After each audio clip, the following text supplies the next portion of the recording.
Hey guys, 91 Extreme RT here, the first look review at Path of Exile for PC. It is an online action RPG set in a world of Rayclass. It is free to play.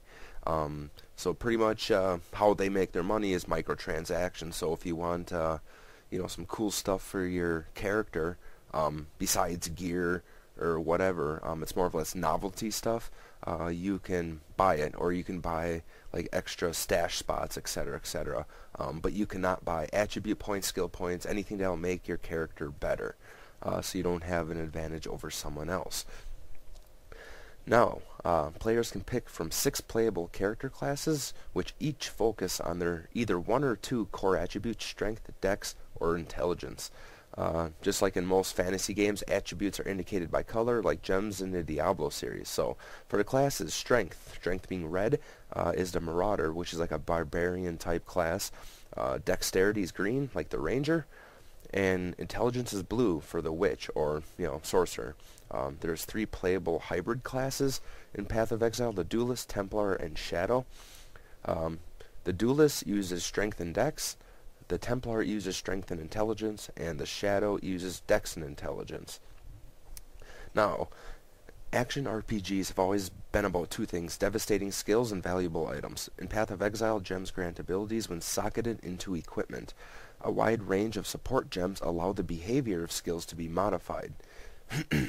You can augment your Fireball 2 chain from enemy to enemy, or split into multiple flaming projectiles, or you can make the same thing with arrows, as you'll see. Up to 5 support gems can affect any skill at any time.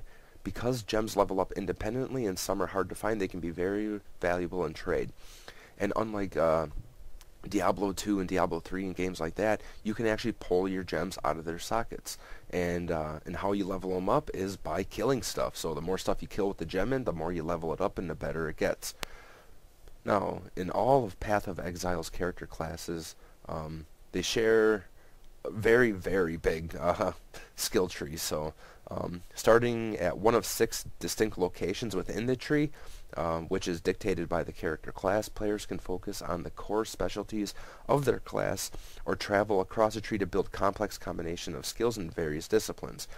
Scattered across the tree are keystone passives that drastically alter a way a character is played.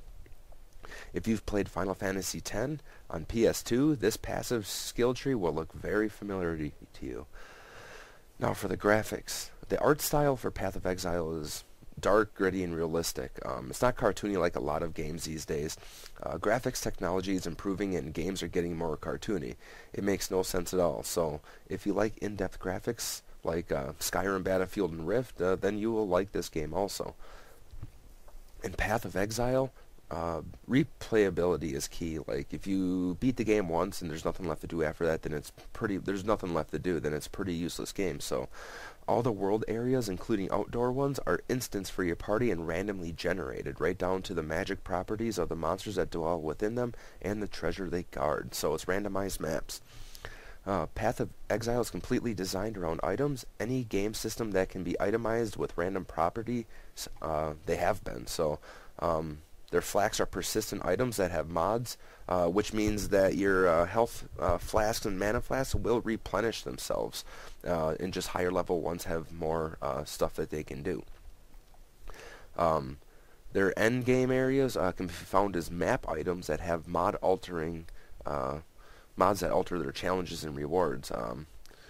There is no gold currency, and the trade is economy based around orbs that can randomly reroll the properties of other items. For example, Orb of Transmutation. You will notice it has a stack size of like 40. When you collect 40, you'll be able to click on it and then click on an item and upgrade it from a normal item to a magical item.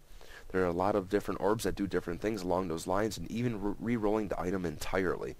Which is nice, because I'm sure a lot of you have had the problem where gear only drops for classes other than yours in the game. So if you're playing with Barbarian, you'll see nothing but mage gear. Well, this little thing that they have, the Orb of Transmutations, you'll be able to at least re-roll and have a chance of getting something useful. So every piece of gear is useful.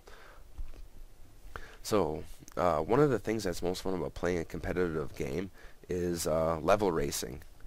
So like the ladder servers on Diablo 2. In Path of Exile, there's a set of different race leagues that run on separate game worlds and have their own ladders and economies. In addition to regular like races, leagues can substantially modify the game rules. In a cutthroat league, you're able to invade other players' games and kill them and take their shit. So I think that's pretty goddamn cool. In turbo leagues, monsters have 60% faster movement and attack speed than normal. So and they vary anywhere from a couple months to an hour. So depending on the type of game you want to play, it's up to you. So the amount of different things that you can do with this game is there's a lot. So I've personally played Diablo 2 Hardcore Ladder for years, and even one year, I believe it was Ladder Season 5, I was the first Amazon to get level 99 on Hardcore Ladder. It was a blast. I'm looking forward to it in this game too, because yes, there is a hardcore mode in Path of Exile. So for you Diablo 2 and graphical enthusiasts, this game will definitely tickle your fancy.